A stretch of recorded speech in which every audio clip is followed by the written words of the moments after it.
അസ്സാം വലൈക്കും വറഹമത്തുള്ള. വലൈക്കും സ്ലാം. പ്രിയപ്പെട്ട പീസ് റേഡിയോ ശ്രോതാക്കളെ, സ്നേഹക്കൂടിൻ്റെ പുതിയൊരു എപ്പിസോഡിൽ നമ്മൾ വീണ്ടും ഒരുമിച്ച് ചേർന്നിരിക്കുകയാണ്.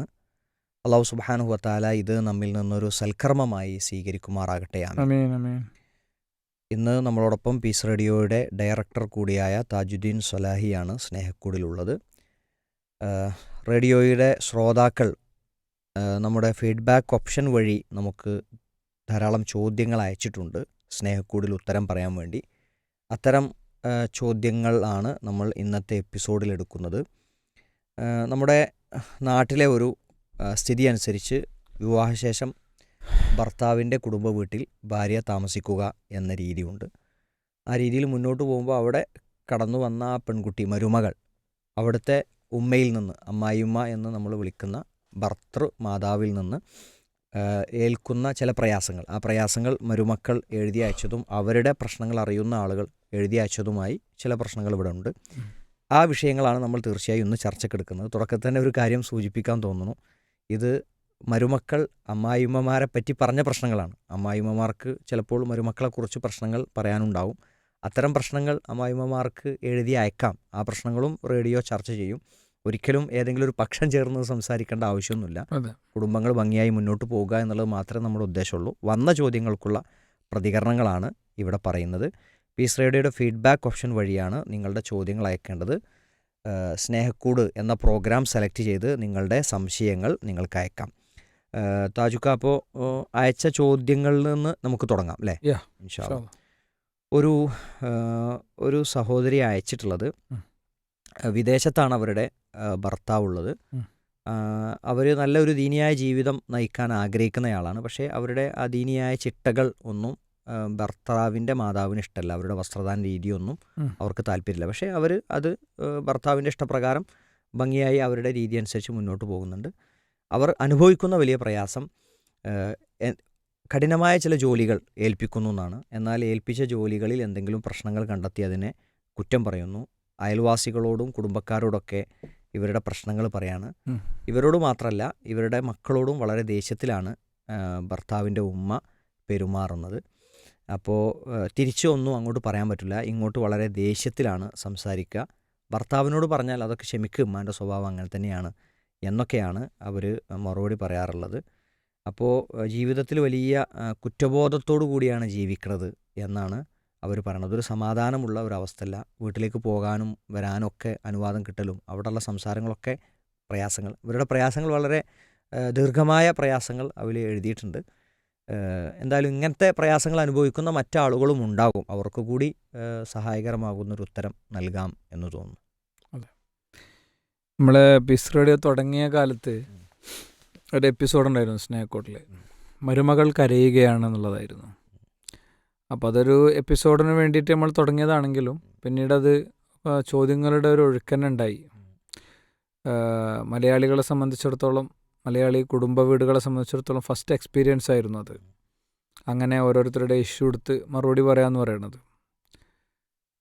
അപ്പോൾ പിന്നെ അതിൻ്റെ എപ്പിസോഡുകൾ നടക്കുന്ന സമയം ഒരിക്കൽ തന്നെ നമ്മളൊരു വളരെ അടുത്തൊരു സുഹൃത്തിൻ്റെ വീട്ടിൽ ചെന്നപ്പോൾ അദ്ദേഹത്തിൻ്റെ ഉമ്മ ഞങ്ങളെ കാത്തു നിൽക്കാനോട് വരിങ്ങൾ, മരുമകൾ കരയാണ്, എന്താ അമ്മായിമാർക്ക് കണ്ണീരും കരച്ചിലൊന്നുമില്ലേ, വളരെ സീരിയസ് ആയിട്ട് അവർ പറഞ്ഞു. ചില മുതിർന്ന ഉമ്മമാരൊക്കെ അത് പറഞ്ഞു.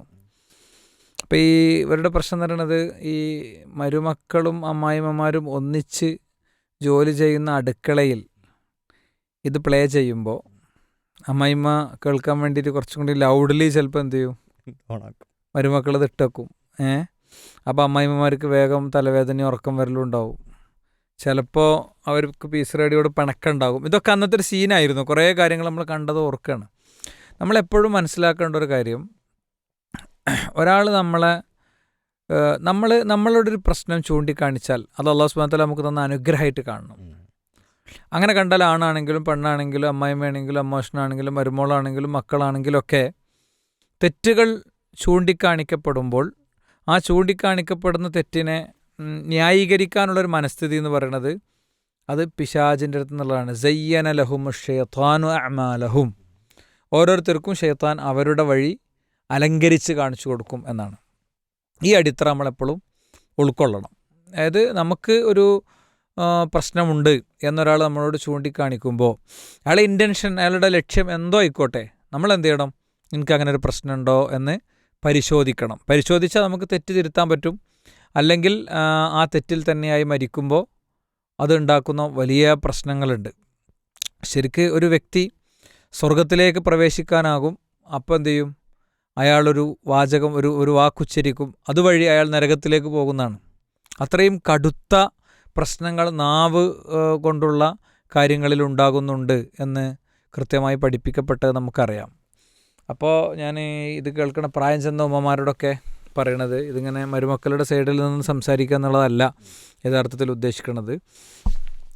ഇങ്ങനത്തെ ഒരു അന്തരീക്ഷം ഇവിടെ ഈ അബ്ദുറഹ്മാൻ്റെ ഇൻട്രൊഡക്ഷനിൽ പറഞ്ഞ അങ്ങനത്തെ ഒരു അന്തരീക്ഷം നമ്മുടെ കുടുംബങ്ങളിലൊക്കെ ഉണ്ടോ എന്ന് പരിശോധിക്കണം. ചില ഉമ്മമാരൊക്കെ ഞാൻ അവൾക്ക് അങ്ങനെ ചെയ്തു കൊടുക്കുന്നുണ്ട്, ഇങ്ങനെ ചെയ്തു കൊടുക്കുന്നുണ്ട്, അങ്ങനെ സൗകര്യം ചെയ്തു കൊടുക്കുന്നുണ്ട്, അയൽപ്പക്കത്തെ ആൾ പിന്നെ ചെയ്യണ പോലെ ചെയ്യണില്ല എന്നൊക്കെ ചിലപ്പോൾ പറയുന്നുണ്ടാവും. പക്ഷേ നമ്മുടെ വീട്ടിൽ നമ്മുടെ മകൻ കല്യാണം കഴിച്ചു കൊണ്ടുവന്ന പെൺകുട്ടി, അവൾ നമ്മളുടെ കൂടെ ജീവിക്കുമ്പോൾ അവൾക്ക് പുതിയ കാലത്തൊക്കെ എന്താണെന്ന് വെച്ച് കഴിഞ്ഞാൽ, പുതിയ കാലത്തെ കുട്ടികളുടെ, പുതിയ ജനറേഷൻ്റെ കുറേ പ്രശ്നങ്ങളുണ്ട്. അത് നമ്മൾ കാണാതിരുന്നുകൂടാ. പഴയ കാലത്തെ സ്ത്രീകളും ഉമ്മമാരെന്നൊക്കെ പറയണത്, അവർ പറമ്പിൽ പോയി വിറക് കൊണ്ടുവരും, ആ വിറക് കൊണ്ടുവന്നത് കൊത്തിമുറിക്കും, അതിൽ തന്നെ ചിലത് പൊളിക്കും, എന്നിട്ട് അതിനു വേണ്ടി മാത്രം ഉണ്ടാക്കിയ വിറക് പുരകളിൽ അത് ശേഖരിക്കും.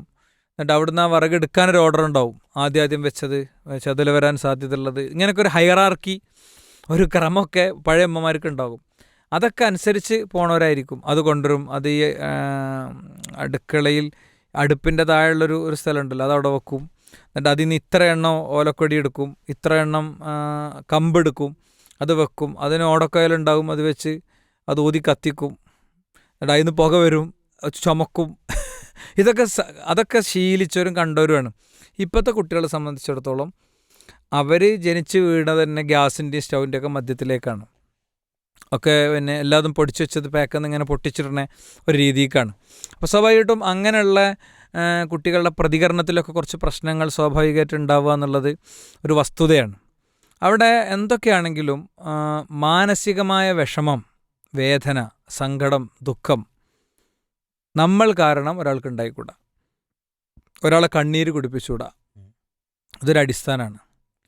ഇല്ലെങ്കിൽ നഷ്ടപ്പെടുന്ന നമ്മളെ പരലോകമാണ്. നമ്മൾ എത്ര നേരം ഖുർആൻ ഓതി, എത്ര നേരം നമ്മൾ പിന്നെ ദിക്ർ ചൊല്ലി, എത്ര ജുസ് തീർത്തു, നല്ല വിഷയം. ഞാൻ 1-2 ഹദീസുകൾ പറയാം. മഹാനായ റസൂലുള്ളാഹി സ്വല്ലല്ലാഹു അലൈഹി വസല്ലം തങ്ങൾ പറയാണ്, ലൈസൽ മുഅ്മിനു ബിത്തആനി വലൽ ലആനി വലൽ ഫാഹിഷി വലൽ ബദീ. ഒരു വിശ്വാസി ഒരിക്കലും കുത്തിപ്പറയുന്ന ആളല്ല, അതുപോലെ തന്നെ ശപിച്ചു പറയുന്ന ആളല്ല, അതുപോലെ തന്നെ തെമ്മാടിത്തം പറയുന്ന ആളുമല്ല. ഇതൊന്നും ഒരു വിശ്വാസിയുടെ സ്വഭാവമല്ല. അയൽപ്പക്കത്തെ കുഞ്ഞാളു, അയൽപ്പക്കത്തെ മാളുട്ടി, അയൽപ്പക്കത്തെ ഫാത്തിമക്കുട്ടി, അവളെത്ര വേഗമാണ് അടിച്ചു വരിക. ഈ പെണ്ണത് ഊര കൊളത്തി, കാലുമുട്ട് വേദന ഇളകി, ഈ കൈപ്പലൻ്റെ ഇവിടെ, മലപ്പുറം ഭാഷ പറഞ്ഞാൽ തോളെല്ലിൻ്റെ ഇവിടെ വേദനയായി അവൾ ഉന്തിത്തിരക്കി പൂർത്തീകരിച്ച് വരുമ്പോഴായിരിക്കും. എന്നാൽ ചില ആളുകൾ അതൊന്നും ചെയ്യില്ല. ചില ആളുകൾ മരുമക്കൾ കഴുകിയ പാത്രം ഒന്നും കൂടി എടുത്ത് കഴുകും. അവർ അടിച്ച സ്ഥലം ഒന്നും കൂടി അടിച്ചു വരും. അവർ തുടച്ച സ്ഥലം ഒന്നുകൂടി. അത് ശരിക്ക് ഒരു നെഞ്ചിൽ കൂടെ ഒരു കത്തി കയറ്റുന്നതിന് തുല്യമാണ്. അവരുടെ അപ്പോഴത്തെ ഒരു ശാരീരികാവസ്ഥ വെച്ചൊക്കെ അവരത്ര ചെയ്തിട്ടുണ്ടാവുള്ളൂ. ചിലപ്പോൾ പഠിക്കാൻ പോകുന്നിടത്തേക്ക് പോകാൻ വേണ്ടി ധൃതി കൂട്ടി കാര്യങ്ങൾ ചെയ്യുന്നുണ്ടാകും. അതിൻ്റെ ഇടയ്ക്ക് എന്തെങ്കിലും ഒരു മിസ്സിങ് വരുമ്പോൾ അതിനെക്കുറിച്ച് അങ്ങനെ പറയും. മക്കളോടാ പറയാം, എൻ്റെ അമ്മാനോട് പറഞ്ഞോ വേണ്ടി എന്നിട്ട് പറയും. ഇതൊക്കെയെന്ന് പറയണത് പരലോകം പോണ പരിപാടിയാണ്. സത്യസന്ധമായി ഉള്ളത് തന്നെ ഈ കാര്യം. ഈ കുറവുകളൊക്കെ ഉണ്ടാകും. ഈ കുറവുകളെക്കുറിച്ച് മിണ്ടാൻ പാടില്ല. ഈ രീതിയിൽ എന്നാൽ നേരെ നിൽക്ക് സ്വസ്ഥമായി സമാധാനപൂർവ്വം പറഞ്ഞു കൊടുക്കുന്നതിനൊപ്പമല്ല, മോളെ ഇന്ന് ഉമ്മാൻ്റെ കുട്ടി പോയ സമയത്ത് ആ കലം കഴുകിയത് ശരിയായിട്ടില്ലല്ലോ, ഉമ്മാൻ്റെ കുട്ടി തിരക്കിൽ ചെയ്തതായിരിക്കില്ലേ എന്ന് ചോദിച്ചാൽ അമ്മായിമാൻ്റെ പിന്നിൽ ഇങ്ങനെ വാലാട്ടിങ്ങനെ നടക്കണേ ആ പൂച്ചക്കുട്ടിയായിട്ട് എന്ത് ചെയ്യും, മരുമോള് മാറും. ഒരു സംശയമല്ല. പക്ഷേ ഈ വേ ഓഫ് കോൺവെർസേഷൻ, ഈ സംഭാഷണത്തിൻ്റെ ശൈലി, കുത്തിപ്പറയണ രീതി, ക്യാരംസുമാരി ഇവിടെ അടിക്കുക എന്നിട്ട് അപ്പുറത്ത് കണ്ടിടുക, ഈ ശൈലി ആണ് മിക്കവാറും വീടുകളിലൊക്കെ ഉള്ള പ്രശ്നം. ഈ സംഭാഷണ ശൈലി വലിയ നഷ്ടങ്ങളാണ് ഉണ്ടാക്കുക. നോക്കൂ നിങ്ങൾ, ഒരു ഹദീസ് കൂടി ഞാൻ ഉദ്ധരിക്കുകയാണ്. കുഫ അലൈക ഹാദ യാനി ലിസാന. മുആദ് ബിൻ ജബൽ റളിയല്ലാഹു അൻഹു റസൂലുള്ളാഹി സ്വല്ലല്ലാഹു അലൈഹി വസല്ലം ഉദ്ധരിക്കുന്ന ഹദീസിൽ കാണാം, നാവും അങ്ങനെ പിടിച്ചിട്ട് പറഞ്ഞു, ഇത് നീ അടക്കി വെച്ചോ. വ ഇന്ന ലമുഅഖദൂന ബിമാ നതകല്ലം ബി. അപ്പോൾ ചോദിക്കുകയാണ്, നമ്മൾ സംസാരിക്കുന്നതിൻ്റെ പേരിലൊക്കെ നമ്മൾ പിടിക്കപ്പെടുമെന്ന് ചോദിക്കുകയാണ്. ഖാല സക്ലത് ഉമ്മുക് വഹൽ യകുബ്ബുന്നാസ് ഫിന്നാരി അലാ വുജൂഹിഹിം ഔ അലാ മനാഖിരിഹിം ഇല്ല ഹസോഇദു അൽസിനതിഹിം. നിൻ്റെ ഉമ്മാക്ക് നീ ഒരു ഭാരമാണ് എന്ന് പറഞ്ഞാൽ അറബ്സ് വളരെ ചീത്ത ദേഷ്യം പിടിക്കാൻ ഉപയോഗിക്കുന്ന ഒരു വാക്കാണത്. നമ്മളെ നാവ് കൊണ്ട് സംസാരിക്കുന്നതിൻ്റെ പേരിൽ പിടിക്കപ്പെടും എന്നുള്ള ചോദ്യം അദ്ദേഹത്തിന് തീരെ ഇഷ്ടപ്പെട്ടില്ല. ഒരു കോമൺ വിവരമാണത്, എല്ലാവർക്കും അറിയുന്ന ഒരു കാര്യമാണ്. അപ്പോൾ പറഞ്ഞു കൊടുക്കുകയാണ്, എന്ത് മനുഷ്യന്മാർ നരകത്തിൽ മുഖം കുത്തി വീണത് അത് അവരുടെ നാവ് നാവ് സമ്പാദിച്ചുണ്ടാക്കിയ കാര്യങ്ങൾ കൊണ്ടാണെന്നാണ്. അപ്പം ഈ അടിസ്ഥാനം ഓരോ അടുക്കളയിലും അമ്മായിമ്മയും മരുമോളും മനസ്സിലാക്കിയാൽ എന്തു ചെയ്യും, ഇതിൻ്റെ വലിയൊരളവോളമുള്ള പ്രശ്നങ്ങൾക്ക് ശരിയായ പരിഹാരമാകും, യാതൊരു സംശയമല്ല. ടോൺ ചേഞ്ചാണ് വേണ്ടത്. സംഭാഷണത്തിലെ ശൈലിയിലാണ് എന്ത് ചെയ്യേണ്ടത്, വ്യത്യാസം വരേണ്ടത്. ഈ കൊക്കും കുളത്തുമൊക്കെ വെച്ചിട്ടുള്ള ഡയലോഗുകളുണ്ടല്ലോ, ആ ഡയലോഗുകളാണ് പ്രശ്നം. കുത്തിപ്പറയലും ചീത്ത പറയലും അമർഷവും ഇങ്ങനത്തെ രീതികളിലൊക്കെ കൊണ്ട് ഒഴിവാക്കിയിട്ട് കുറച്ചും കൂടി ഒരു സ്നേഹ സംഭാഷണ ശൈലി സ്വീകരിച്ചു കഴിഞ്ഞാൽ അടുക്കളകളിൽ ആഹ്ലാദം ഉണ്ടാകുന്നുള്ള കാര്യത്തിൽ യാതൊരു സംശയമല്ല. ഇനി ഞാൻ ആദ്യം പറഞ്ഞതിൻ്റെ ഒരു ബാക്കിയുണ്ട്. ഇത് പലപ്പോഴും പല ഉമ്മമാരെ സംബന്ധിച്ചിടത്തോളവും ഇങ്ങനത്തെ സംസാരങ്ങളൊന്നും കേൾക്കാനുള്ള അവസരങ്ങളില്ലാത്ത പ്രശ്നങ്ങളുണ്ട്. അപ്പോൾ അത് മക്കളും മരുമക്കളൊക്കെ ചെയ്യേണ്ടത് അങ്ങനത്തെ അവസരങ്ങൾ ഉണ്ടാക്കി കൊടുക്കുക എന്നുള്ളതാണ്. ഒരു ഖത്തീബ് എക്സോർവായി ഖുത്തുബക്ക് വേണ്ടി പ്രിപ്പയർ ചെയ്യാണ്, പള്ളിയിൽ ഇരുന്നിട്ട് അവസാനഘട്ട ഒരുക്കാണ്.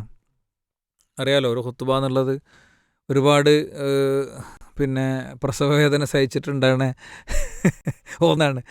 അപ്പോൾ എന്താ വെച്ചാൽ നമ്മൾ അത്രയും പ്രതീക്ഷിച്ച് വരുന്ന ഇഷ്ടമല്ലെങ്കിൽ ഇറങ്ങിപ്പോകാൻ പറ്റാത്ത ഒന്നാണല്ലോ. ഒരു സമ്മേളനത്തിലെ പ്രസംഗം അങ്ങനെയല്ല, ഓൽക്ക് നമ്മളതില്ലെങ്കിലും വേറൊരാളതുണ്ട്. അതോടൊപ്പം തന്നെ അവരെ സംബന്ധിച്ചിടത്തോളം വേണമെങ്കിൽ ഒഴിവായി പോകാം, ഖുതുബ പറയണതല്ല. അപ്പോൾ ഈ ഖുതുബൻ്റെ അവസാന പ്രിപ്പറേഷൻ്റെ സമയത്ത് ഒരാൾ കയറി വരികയാണ്. ഞങ്ങൾക്ക് അറിയുന്ന ആളാണ്. സലാമൊക്കെ പറഞ്ഞു, എൻ്റെ അവസ്ഥ വളരെ വിഷമത്തിലാണ്. ചുരുക്കി പറയാം, വലിയ സൗകര്യങ്ങളൊക്കെ ഉണ്ട്, ഭയങ്കര സംഭവമാണ്. പക്ഷേ ഞാൻ ഇന്ന് ബെഡ്റൂമിൽ ചെല്ലുമ്പോൾ എൻ്റെ ഭാര്യ കരഞ്ഞിരിക്കലാണ്. അവളെ കണ്ണീര് തുടച്ച് ഞാൻ വേറെ വിഷമിച്ചു. അവളുടെ ഒരു പ്രശ്നം എന്ന് പറയുന്നത് ഉമ്മാൻ്റെ സംസാരങ്ങളാണ്. അവളെത്ര ജോലി ചെയ്ത ആവശ്യമായാലും ഉമ്മാക്ക് തൃപ്തിയാകില്ല. പിന്നെയും ഞാനൊരു ദിവസം വീട്ടിലുള്ളന്ന് എൻ്റെ അടുത്ത് ഇരിക്കാനോ എൻ്റെ അടുത്ത് സംസാരിക്കാനോ പറ്റൂല, ഭയങ്കര പ്രശ്നമാണ്. അവളുടെ വീട്ടിലൊരു ജോലിയും ചെയ്തിട്ടില്ല. ഞങ്ങളുടെ വീടും അവളുടെ വീടും വളരെ സമ്പന്നമാണ്. എനിക്ക് 3 4 ഒക്കെ പണിക്കാരെ വെക്കാം, ഉമ്മാക്കത് പറ്റൂല. അവളെന്നെ ഉണ്ടാക്കണം, മെന്നെ ഉണ്ടാക്കണം. അപ്പോൾ ശരിക്കും വിഷമത്തിലാണ്. അപ്പോൾ ഇന്നാണെങ്കിൽ എൻ്റെ അമ്മ പള്ളിയിലൊന്നും വരുന്ന ഒരാളല്ല, പക്ഷെ ഇന്ന് പള്ളിയിൽ വന്നിട്ടുണ്ട്. ഞങ്ങളതൊരു ഡോക്ടറെ കാണിച്ച് പോണ വഴിക്ക് ഒരു ട്രാപ്പ് പോലെ ചെയ്തതാണ്. ഇപ്പോൾ പോയാൽ എനിക്ക് ജുമാ കിട്ടൂല എന്നുള്ള അവസ്ഥ വന്നപ്പോഴാണ് ഉമ്മ ഇവിടെ കയറിയത്. പള്ളിയിൽ കയറുന്ന രീതി രൂപമൊന്നും ഉമ്മക്കറിയില്ല എന്നൊക്കെ വിശദമായി പറഞ്ഞു. അപ്പോൾ നിങ്ങൾ സഹായിക്കണം. അപ്പോൾ ഇയാൾ അന്നത്തെ വിഷയമൊന്നും അതുമായിട്ട് ബന്ധപ്പെട്ടതല്ല. പക്ഷെ രണ്ടാമത്തെ ഖുതുബ ഒരു വിഷയം മാറ്റി, ഒറ്റ ചോദ്യം ചോദിച്ചു ഖുതുബയിൽ. വിഷയം പറഞ്ഞു വന്നിട്ട്, നിങ്ങളുടെ മോനെ ചെറിയ കുട്ടിയായപ്പോൾ മുറ്റത്തു കൂടെ ഓടിക്കളിച്ചപ്പോൾ അവൻ്റെ കളിച്ചിരി കണ്ടപ്പോൾ നിങ്ങൾക്ക് ഉണ്ടായൊരു സന്തോഷമല്ലേ, അവൻ ആദ്യമായിട്ട് ഉമ്മാന്ന് വിളിച്ചപ്പോൾ ഉണ്ടായൊരു സന്തോഷമല്ലേ, അതേപോലത്തെ സന്തോഷമാണ് മോനും മരുമോളും അവരുടെ റൂമിൽ നിന്ന് പൊട്ടിച്ചിരിക്കുമ്പോൾ, അവർ വണ്ടിയിൽ പോകുമ്പോൾ യാത്ര പോകുമ്പോഴൊക്കെ ഉണ്ടാകേണ്ടത്. ശരിക്കും ഈ മക്കൾ വീട്ടിലുള്ള ദിവസം, എല്ലാ ദിവസവും വീട്ടിലില്ലാത്ത മക്കൾ വീട്ടിലുള്ള ദിവസം, അല്ലെങ്കിൽ ചില പ്രത്യേക ദിവസങ്ങളിൽ രാവിലെ അവളിങ്ങനെ അടുക്കളയിൽ അപ്പം പാർന്നുകൊണ്ടിരിക്കുമ്പോൾ ഈ വാക്കിനെയാണ് ഖത്തീബ് ഉപയോഗിച്ചത്. ആ അപ്പത്തിൻ്റെ കയ്യിലിങ്ങോട്ട് വാങ്ങിയിട്ട് ഉമ്മാൻ്റെ കുട്ടി ചെല്ല്, ഓനൊരു ദിവസമല്ലേ ആകെ അവിടെ ഒരു ശനിയാഴ്ച ഉണ്ടാവില്ല, നീ ചെല്ല്, നിങ്ങൾ കുറച്ചു നേരം വർത്താനം പറഞ്ഞിരുന്നോളി എന്ന് പറയണ ഉയരത്തിലേക്ക് നമ്മൾ എന്ത് ചെയ്യണം, വളരണം. കാരണം നമ്മളെ മക്കൾ ഓടുകയാണ്, അവർ രാത്രി വൈകി വരുന്നു, രാവിലെ എണീറ്റ് പോകുന്നു. അവർ ഭാര്യ ഭർത്താക്കന്മാരെന്നുള്ള നിലക്ക് അവർക്ക് സംസാരിക്കാൻ ഉണ്ടാകും, അവരുടേതായ ആവശ്യങ്ങളൊക്കെ ഉണ്ടാകും. അപ്പം അങ്ങനത്തെ ഒരു കാര്യത്തിൽ ഇടപെടുന്ന ഒരു ഉമ്മയാവുക എന്നുള്ളത് വലിയൊരു സംഭവമാണ്. ഇല്ലെങ്കിൽ ഇതൊന്നുമില്ല, കൂട്ടത്തിൽ നിങ്ങളടുത്തു നിന്നുള്ള കുത്തുവാക്കുകളുണ്ട്, അപ്പോഴൊക്കെ കുറേ മിണ്ടാത്ത കുട്ടികളുണ്ടാകും, അടുക്കളയിലൊന്നും മിണ്ടാതെ ഇങ്ങനെ ജോലി ചെയ്യണേ. അവർ കണ്ണു തുടക്കുന്നുണ്ടാകും, അവർ കരയുന്നുണ്ടാകും, റൂമിൽ ചെന്നാൽ അവർ മുഖം പൊത്തി കരയുന്നുണ്ടാകും, ടോയ്ലറ്റ് കയറി പൊട്ടി കരയുന്നുണ്ടാകും. ഒരുപാട് വീടുകൾ അങ്ങനെ ഉണ്ട്. വലിയ വിശാലതയുള്ള പല വീടുകളും ഏറെ ഇടുങ്ങിയതാണ് എന്നൊക്കെ ഇങ്ങനെ ഈ ഖുത്ബി പറഞ്ഞു. ഖുത്ബി പറഞ്ഞു കഴിഞ്ഞപ്പോൾ ഖുത്ബ കഴിഞ്ഞതിൻ്റെ ശേഷം ആ സ്ത്രീകളുടെ ഭാഗത്തുനിന്ന് ഒരു വയസ്സായ ഉമ്മ വിളിക്കുന്നുണ്ട് എന്ന് പറഞ്ഞു ഖത്തീബിനെ. ചെന്ന് നോക്കിയപ്പോൾ ഖത്തീബ് കാണുന്നത് ഒരു സ്ത്രീനെയാണ്. മൗലവി, ഞാൻ ആദ്യമായിട്ട് പള്ളിയിൽ വരുന്ന ഒരാളാണ്. പിന്നെ നിങ്ങളാ പറഞ്ഞതൊക്കെ എൻ്റെ വീട്ടിലുണ്ടോയെന്ന് എനിക്ക് സംശയമുണ്ട്. ഞാനിപ്പോൾ എൻ്റെ മരുവളോട് മാപ്പ് വയ്ക്കണോ? എന്താ വേണ്ടത്? അവൾ കരയിലുണ്ടാവും. അവൾ കരയിലുണ്ട് മൗലവി. എനിക്കതൊന്നും മനസ്സിലാക്കാൻ പറ്റിയില്ല. ഈ സ്ത്രീ ഇങ്ങനെ കരയാണ്, ഭയങ്കര വിങ്ങിപ്പൊട്ടി. അപ്പോൾ നല്ല പ്രായമുള്ള ഒരാളാണ്. ഈ ഖത്തീബ് പറഞ്ഞു, അതിൻ്റെ ഒന്നും ആവശ്യമില്ല, നിങ്ങൾ മാപ്പൊന്നും ചോദിക്കണ്ട, ഇനിയുള്ള ദിവസങ്ങളിൽ നിങ്ങളൊന്നുകൊണ്ട് ഉഷാറാക്കിയാൽ മതി, അത്രേ ഉള്ളൂ, അത് ഉറപ്പാണ് മൗലവി. അപ്പോൾ ശരിക്കും ഈ പ്രായം ചെന്ന പല ഉമ്മമാർക്കും ഇങ്ങനത്തെ കാര്യങ്ങളൊന്നും കിട്ടണില്ല.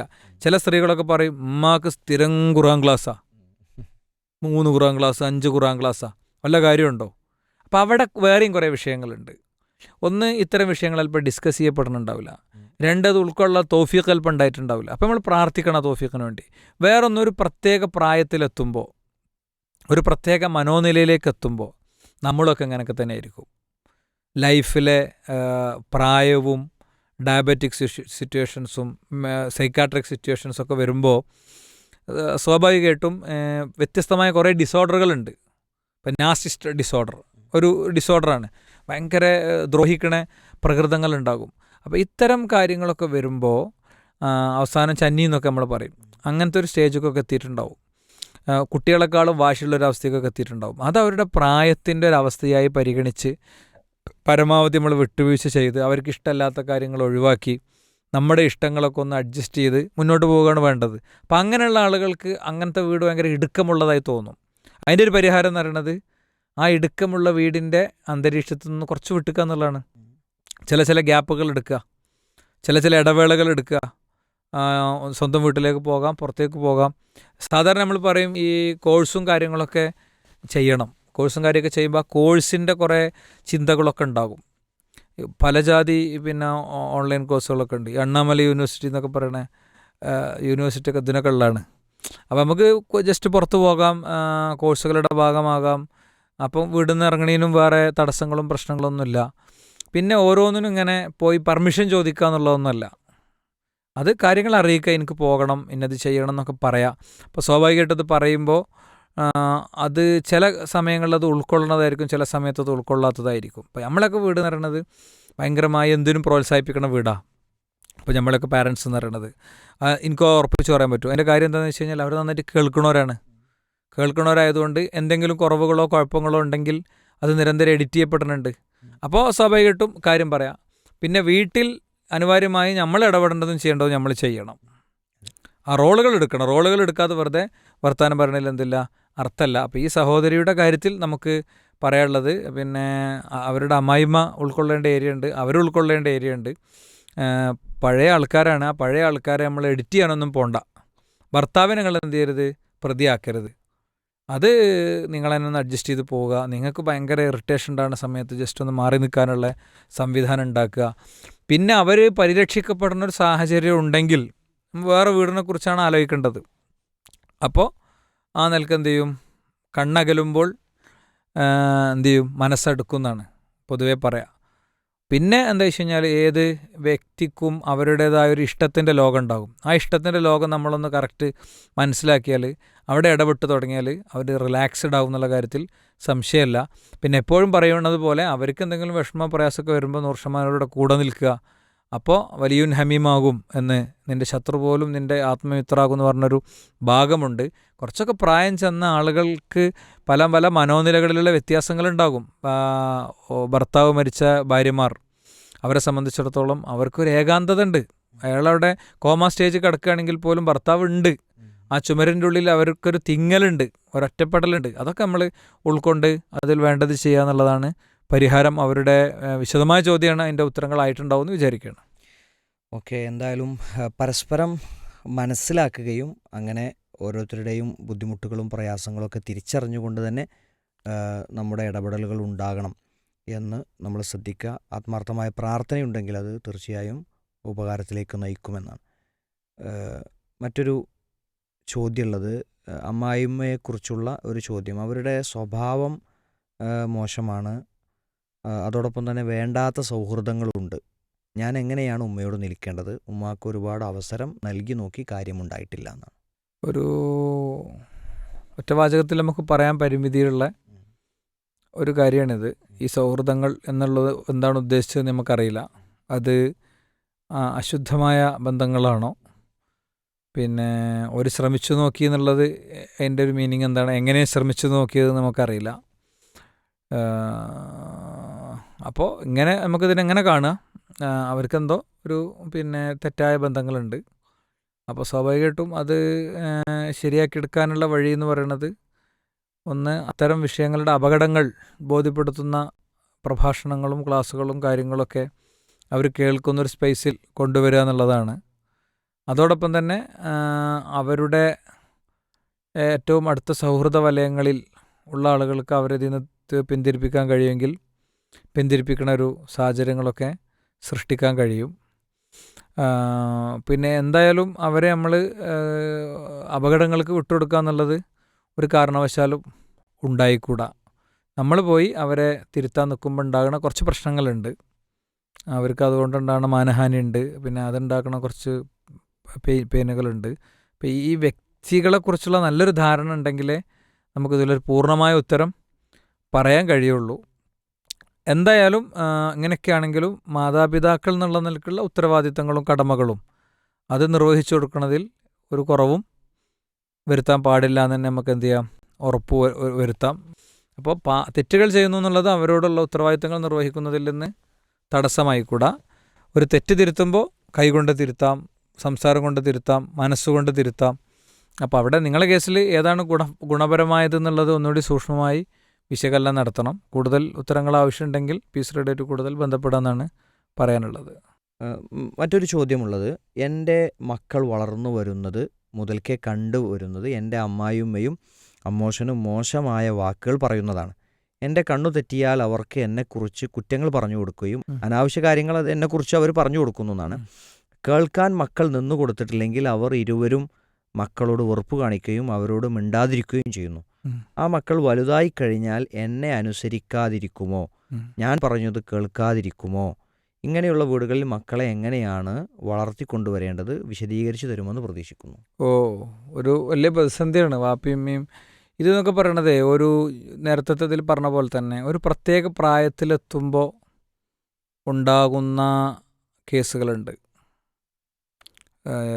ഒരു പ്രത്യേക ഏജിലെത്തുമ്പോൾ അവരുടെ എല്ലാ ചുറ്റുപാടുകളെയും അവർ മറന്നു പോണേ, മതവും അനുബന്ധങ്ങളൊക്കെ മറന്നു പോണേ. ചിലരെങ്കിലും അതിൽ കുറ്റക്കാരല്ലാത്ത വിധമുള്ള ഒരു ചെന്നി എന്നൊക്കെ പറയുന്ന ടൈപ്പ് സാധനത്തിക്കൊക്കെ എത്തുന്ന സംഭവങ്ങളുണ്ട്. ചില വളർത്തു ദോഷങ്ങളുണ്ട്. ചെറിയ പ്രായം മുതൽ വളർന്നു വരുമ്പോൾ അവർ ജീവിക്കുന്ന നാടിൻ്റെയും വീടിൻ്റെയും കുടുംബത്തിൻ്റെയും ആ ഏരിയേൻ്റെ ഒക്കെ പ്രശ്നങ്ങളൊക്കെ ഇതിലുണ്ടാകും. ഈ സ്ത്രീയോട് നമുക്ക് പറയാനുള്ള കാര്യം, ഇത് ഭയങ്കര സിമ്പിളായിട്ട് നിങ്ങൾക്ക് ടാക്കിൾ ചെയ്യാം. നിങ്ങൾ കുട്ടികളോട് വളരെ ചെറിയ പ്രായം മുതൽ തന്നെ അങ്ങനെ പറഞ്ഞുകൊണ്ടിരിക്കണം. എന്താണ്, വല്യപ്പയും വല്യമ്മയൊക്കെ ആവുമ്പോൾ പ്രായം ചെല്ലുമ്പോൾ അവർക്ക് ഓർമ്മയൊക്കെ പോവും, അവർക്കിതിൻ്റെ കാര്യങ്ങളൊക്കെ മറക്കും. അതുകൊണ്ട് പറയണതാണ് അവർ.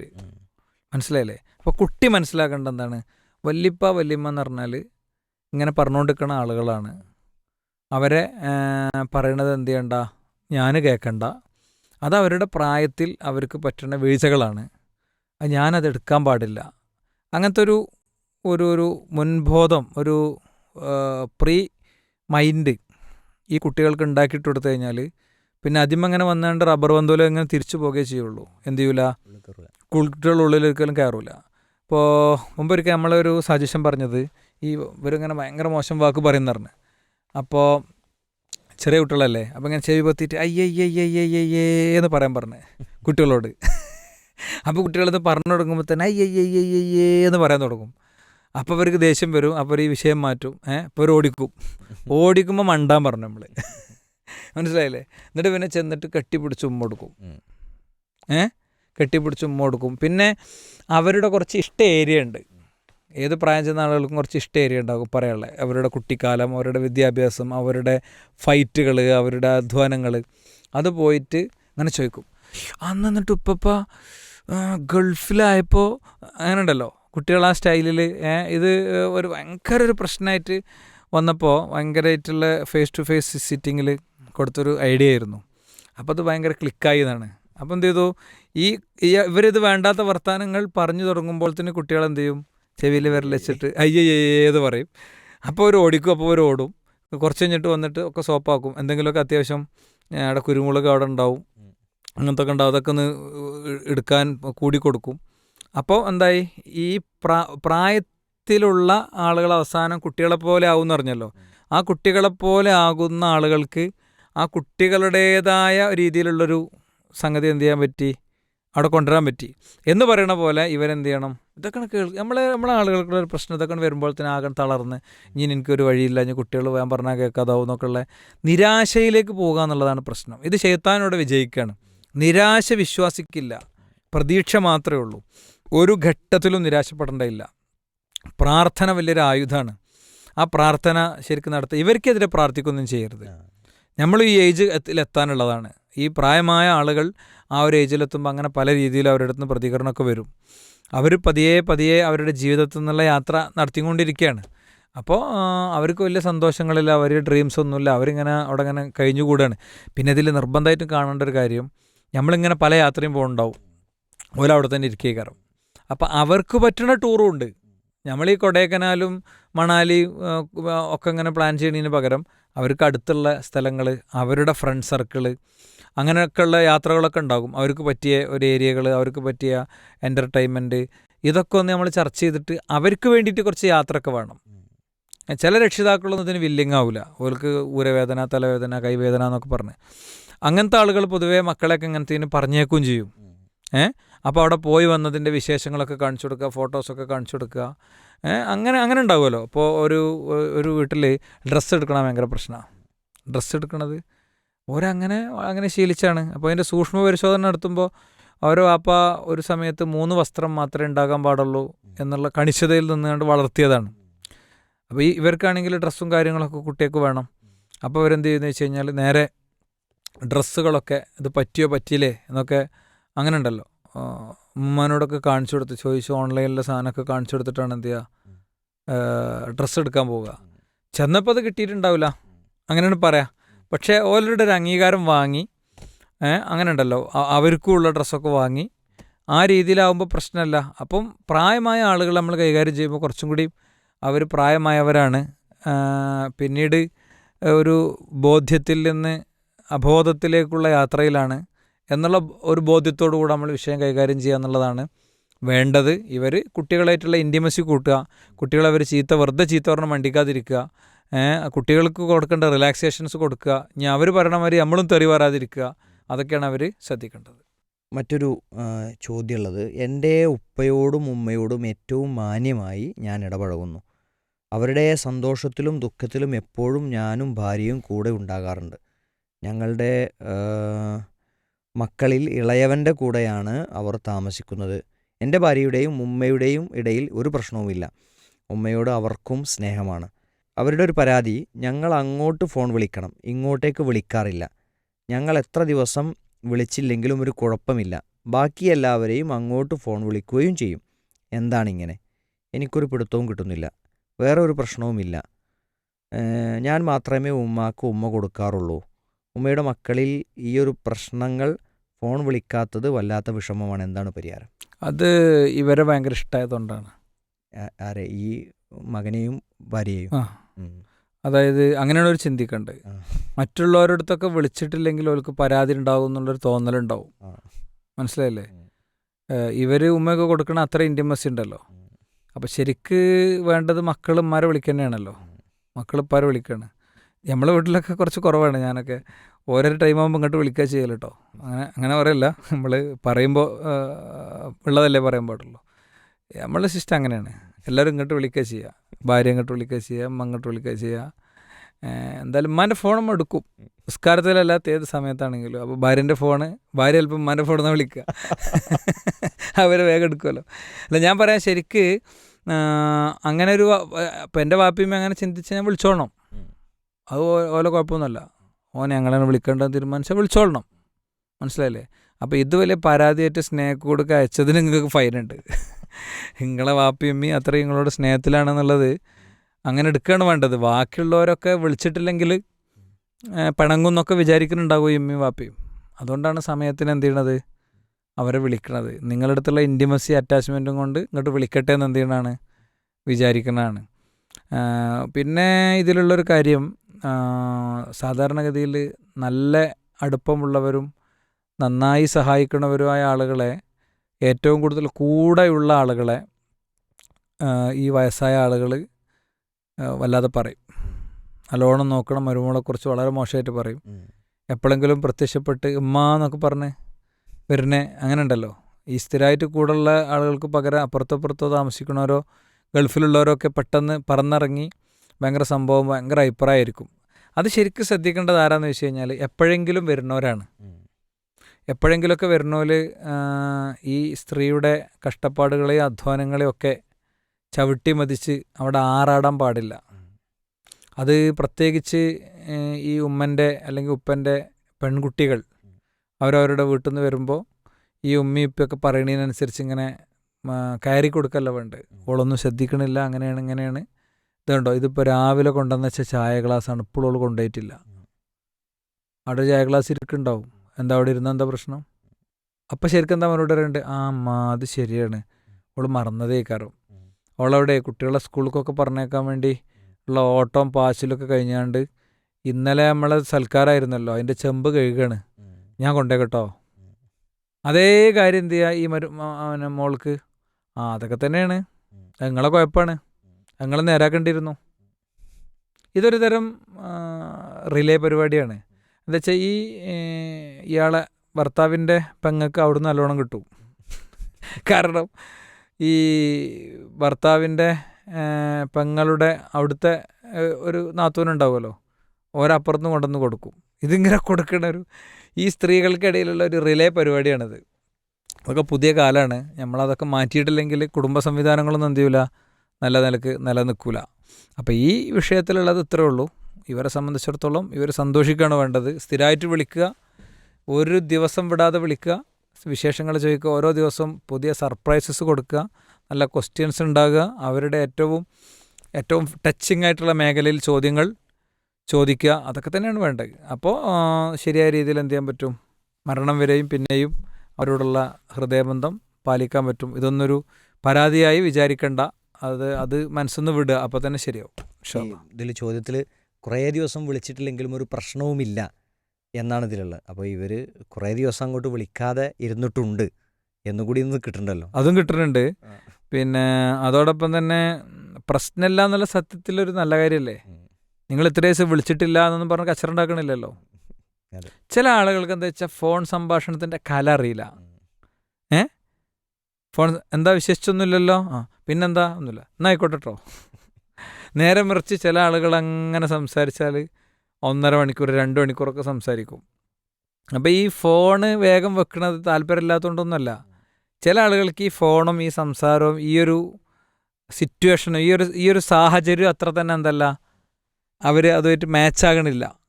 എന്നാൽ വേറെ ചില ആളുകൾ പിന്നെന്താ ഇങ്ങനെ ചോദിച്ച് ഓരോന്ന് നുറുമ്പൊക്കെ ചോദിക്കാനറിയും. അപ്പോൾ അങ്ങനെ അറിയാത്ത ഒരാൾക്ക്, പെട്ടെന്ന് ക്ലോസ് ചെയ്യുന്ന ഒരാൾക്ക് എന്ത് ചെയ്യണം, നമ്മൾ 2-3 ചോദ്യം അങ്ങോട്ട് ഇട്ട് കൊടുക്കണം. അപ്പോൾ അതിൻ്റെ വിശേഷം എന്താണ്, നിങ്ങൾ പാടത്തേക്ക് പോയിരുന്നോ, പിന്നെ എന്താണ് ഇപ്പോൾ റേഷൻ പിടിയിൽ നിന്ന് വന്നപ്പോൾ അപ്പാപ്പനെ കണ്ടിരുന്നോ, 3 ചോദ്യത്തിൻ്റെ ഉത്തരം പറയണമല്ലോ. മനസ്സിലായില്ലേ? അത് കഴിയുമ്പോൾ തന്നെ അടുത്ത ചോദ്യം ഇട്ട് കൊടുക്കണം. അതായത് ചില ആളുകൾക്ക് ഫോൺ സംഭാഷണം ഒട്ടും അറിയില്ല, അപ്പോൾ ഒരു വേഗം വെക്കും. അപ്പോൾ ഇതൊക്കെ എന്താ വെച്ച് കഴിഞ്ഞാൽ ശരിക്കും ഈ മരുമക്കൾ ബന്ധത്തിൻ്റെ ഇടയിൽ ഉണ്ടായ കുറേ പ്രശ്നങ്ങളാണ്. അത് കണ്ടറിയുക, പൊറുക്കുക, വിട്ടുവീഴ്ച ചെയ്യുക എന്നുള്ളത് തന്നെയാണ് വഴി. യെസ്, നമ്മൾ ഈ ചർച്ചയിൽ വീണ്ടും ആ വിഷയത്തിൽ ചോദ്യങ്ങളുണ്ട്. പക്ഷേ മറ്റൊരു കാര്യം പറയണമെന്ന് തോന്നുന്നുണ്ട്. ഈ അമ്മായിയമ്മയുടെ പ്രശ്നങ്ങൾ മരുമക്കൾ പറയാം, അമ്മായിമ്മ ഇങ്ങനെ ചെയ്യുന്നു, അങ്ങനത്തെ വിഷയങ്ങൾ നമ്മൾ ചർച്ച ചെയ്യുമ്പോൾ വിവാഹിതരല്ലാത്ത ആളുകൾ ഇത്തരം പ്രശ്നങ്ങളൊക്കെ എൻ്റെ ജീവിതത്തിൽ ഉണ്ടാവൂലേ എന്ന ഒരു പേടി അവർക്ക് തോന്നാനുള്ള ഒരു സാധ്യത അതുകൂടി നമ്മൾ അഡ്രസ്സ് ചെയ്ത് പോകണ്ടേ? തീർച്ചയായും. അതായത് പിന്നെ ഇപ്പോൾ നമ്മൾ ഗർഭപാത്രത്തിലുണ്ടാവുമ്പോഴേ ഈ മാതാപിതാക്കളിൽ നിന്ന് മക്കൾക്ക് അനുഭവിക്കുന്ന കുറേ കാര്യങ്ങളുണ്ടല്ലോ. ഏതൊരു ആൾ കുട്ടീനെ കഴുത്ത് ഞെരിച്ച് കൊന്നു, വേറെ ഏതൊരാൾ പിന്നെ മോനെ വെട്ടിക്കൊന്നു. അതൊക്കെ വിചാരിച്ച് നമ്മൾ ഗർഭപാത്രത്തിൽ നിന്ന് പുറത്തേക്ക് പോരായിരുന്നിട്ടില്ലല്ലോ. നമുക്കൊക്കെ നമ്മളെ കാര്യങ്ങൾ എഴുതപ്പെട്ടതാണ്, എല്ലാവർക്കും എഴുതപ്പെട്ടതാണ്. ആ എഴുതപ്പെട്ടതൊക്കെ നടക്കും. അപ്പോൾ താത്താക്ക് അങ്ങനെ ഉണ്ടായതുകൊണ്ട് നമുക്ക് ഉണ്ടായിക്കൊള്ളണം എന്നില്ല. അവിടെ എന്താ ചെയ്യേണ്ടത് വെച്ചാൽ നമ്മളൊരാളെ പാർട്ട്ണറെ സെലക്ട് ചെയ്യുമ്പോൾ ഇത്താത്താൻ്റെ ജീവിതത്തിൻ്റെ പരിസരത്ത് സംഭവിച്ച, അല്ലെങ്കിൽ ഉമ്മാൻ്റെയും ഇപ്പാൻ്റെയും ഒക്കെ ജീവിതത്തിൻ്റെ പരിസരത്ത് സംഭവിച്ച കാര്യങ്ങൾ ഇല്ലാതിരിക്കാൻ എന്തൊക്കെ ഞാൻ ചെയ്യണം. നല്ല ദീനി അന്തരീക്ഷമുള്ള വൃത്തിയുള്ള ഒരു കുടുംബത്തേക്ക് എന്നാൽ ഈ പ്രശ്നമൊന്നും ഉണ്ടാവില്ല. ദീനും വേണം, വിദ്യാഭ്യാസമൊക്കെ ഉള്ളൊരു കുടുംബത്തേക്ക് എന്നാൽ നമ്മുടെ ഒരു കൾച്ചറിനോട് യോജിച്ചതാകണം. നാടുകളും കൾച്ചറുകളൊക്കെ തമ്മിൽ ഭയങ്കര വ്യത്യാസം ഉണ്ടാവും. അപ്പോൾ അതിനനുസരിച്ചൊരു ചിന്തയും പ്രാർത്ഥനയും ഒരു നല്ലൊരു ഗൃഹപാഠമൊക്കെ ചെയ്താൽ ഇത് ക്ലിയർ ചെയ്ത് പോകാൻ പറ്റുമെന്നാണ് തോന്നുന്നത്. ഇൻഷാ അല്ലാ. അപ്പോൾ അത്തരം ഭയങ്ങളൊന്നും ആവശ്യമില്ല വിവാഹത്തിലേക്ക് കടക്കാൻ. ഇനി വിവാഹത്തിലേക്ക് കടക്കുന്ന ആളുകൾക്ക് നമ്മൾ ഒരുക്കാറുള്ള മഹബ്ബ പ്രീമാരിറ്റൽ വർക്ക്ഷോപ്പ്, ആ വർക്ക്ഷോപ്പിൽ നമ്മൾ പങ്കെടുക്കുകയും ഇത്തരം കാര്യങ്ങൾ നേരത്തെ തന്നെ മനസ്സിലാക്കി അതനുസരിച്ച് മുന്നോട്ട് പോവുകയും ചെയ്യണം എന്നുകൂടി ഈ അവസരത്തിൽ ഓർമ്മപ്പെടുത്താണ്. ഈ ജീവിതം എന്ന പരീക്ഷയിൽ എല്ലാവരുടെയും ക്വസ്റ്റ്യൻ പേപ്പർ ഒന്നല്ല, വ്യത്യസ്ത ക്വസ്റ്റ്യൻ പേപ്പറുകളായിരിക്കും ഓരോരുത്തർക്കും ഉണ്ടാകുക. മറ്റൊരാളുടെ ജീവിതം നോക്കി കോപ്പി അടിക്കാനോ അയാളുടെ ജീവിതം നോക്കി അതുപോലെയാകുമെന്ന് ചിന്തിക്കാനോ നമുക്ക് അവസരമില്ല എന്നുകൂടി ഓർമ്മപ്പെടുത്തുകയാണ്. പീസ് റേഡിയോയെ നിങ്ങളുടെ സംശയ നിവാരണത്തിന് ഉപയോഗപ്പെടുത്താം. മതപരമായ സംശയങ്ങൾക്കും നിങ്ങളുടെ വ്യക്തിപരമായ കുടുംബപരമായ സംശയങ്ങൾക്കുമൊക്കെ ഉത്തരം കണ്ടെത്താൻ പീസ് റേഡിയോയുടെ ഫീഡ്ബാക്ക് ഓപ്ഷൻ ഉപയോഗിക്കുക. അള്ളാഹു നമ്മിൽ നിന്ന് സ്വീകരിക്കുമാറാകട്ടെ. അടുത്ത എപ്പിസോഡിൽ വീണ്ടും കാണാം ഇൻഷാ അല്ലാ. അസ്സലാമു അലൈക്കും വറഹ്മത്തുള്ളാഹി.